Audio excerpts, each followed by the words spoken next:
তিন যমজ ভাইকে আজকে বিদায় দেওয়ার তাদের মনটা খুব খুশি, কারণ তারা দাদা বাসায় যাবে। কিন্তু আমার মনটা খুব অখুশি, কারণ আমার বাসা পুরাটাই খালি হয়ে গিয়েছে। আর আমি তো আমার ছেলেদেরকে জানাতেই পারিনি যে তারা চলে যাচ্ছে। তারা টোটালি তখন ঘুমায়েছিল। তারা যদি দেখতো যে তার ভাইরা চলে যাচ্ছে, খুবই কান্নাকাটি শুরু করে দিত।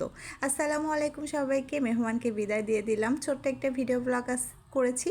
সবাই অবশ্যই সাথে থাকবেন এবং প্রথম থেকে শেষ পর্যন্ত আশা করি সবাই দেখবেন। সবাইকে প্রথমেই ধন্যবাদ জানিয়ে দিচ্ছি। যেহেতু ননদ তার ফ্যামিলি নিয়ে সবাই চলে যাবে, তাই আমরা তার চলে যাওয়ার আগের দিন ভাবলাম যে একটু ফুচকা পার্টি করে আসি, আমি আর আমার ননদ দুইজন মিলে। তো যেহেতু আমাদের বাচ্চা জ্ঞান অনেক বেশি, সবাইকে তো নিয়ে যাওয়া পসিবল না, এই জন্য আমরা দুইটা বেবিকে নিয়ে গিয়েছি আমাদের সাথে। তো আমরা যে ফুচকাটা খেতে গিয়েছি, এতটাই টেস্টি ফুচকা, মানে বলার বাহিরে। এরকম ফুচকা আমি আগেও খেয়েছি, কিন্তু আমার কাছে মজা লাগেনি। এবার লাকিলি এত সুন্দর সুন্দর টক দিয়ে এই ফুচকাটা করা হয়েছে, আমরা খুবই ইমপ্রেসড হচ্ছে ফুচকাটা খেয়ে। আমার এবং আমার ননদের দুইজনের তো খুবই মজা লাগছে। ফুচকা মানে আমরা খাইছি, প্রথমে 2 প্লেট অর্ডার দিয়েছি, তারপরে এত মজা লাগছে আবার দিয়েছি, খাওয়া শেষ আবার অর্ডার দিয়েছি।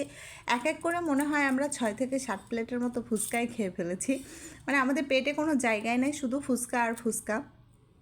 তো আমরা এখানে বিভিন্ন ধরনের টক ট্রাই করছিলাম, আর এক একটা টকের এক এক রকম টেস্ট। সত্যি খুবই সুন্দর, খুবই সুন্দর। সুন্দর বললেও মনে হয় কম হবে। যারা ফুচকা লাভার আছেন, এটা দেখে তো তাদের অবশ্যই ফুচকা খাইতে মন চাবে, আমি নিশ্চয়ই জানি। তো যাই হোক, সন্ধ্যাটা এত সুন্দর কাটিয়েছি ফুচকা খাওয়ার পরে। আর সব থেকে স্পেশাল লাগছে এখানে দই ফুচকাটা। এত মজার দই ফুচকা, সত্যি আমরা আগে কখনো খাইনি। আর হচ্ছে ফুচকা খাওয়ার পরে তারপরে এখানে এতটা স্ট্রিট ফুড ছিল, মনে হচ্ছে সবগুলাই খাই যা যা আছে, কিন্তু খাইতে মন চাইলেও পেটের মধ্যে কোনো জায়গা নাই। তারপরেও একটু দোসা খাইতে মন চাচ্ছিল, এজন্য অর্ডার দেওয়া হয়েছিল। তো আমরা একটু দোসাটাও ট্রাই করেছিলাম, যদিও দেখে খুবই ভয় লাগছিল, খাইতে পারবো না, খুবই কষ্ট করে আমরা এটা খাইছি, হয়তো বা সম্পূর্ণটা শেষও করতে পারিনি। এখানে আমি একটু ডস খেয়েছিলাম, কারণ আমার ননদ প্রথমে নিয়েই আমাকে খাওয়ায় দেয়, কিন্তু আমি বলছি এইবার আমাকে খাওয়াবে। তো ও আমার বলার সাথে সাথে, মানে আমিও বলছি, ও আশপিকে খাওয়িয়ে দিচ্ছে। এজন্য আমি তো একদম বোল্ড হয়ে গিয়েছি বলে যে আমি তো আগেই খাবো জানতাম, এটা বলছি, আর ও আমার আশপিকে খাওয়িয়ে দিয়েছে। এই জন্য ও একটু লজ্জা পেয়েছিল, তাই হাসি দিল।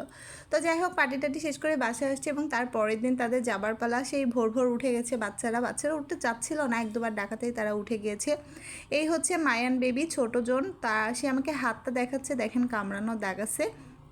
তার মেজো ভাই তাকে সবসময় বাইট করে, কামড় দেয়, যার কারণে হচ্ছে তার ব্যথা লাগছে এবং সে আমাকে সেটা বলল।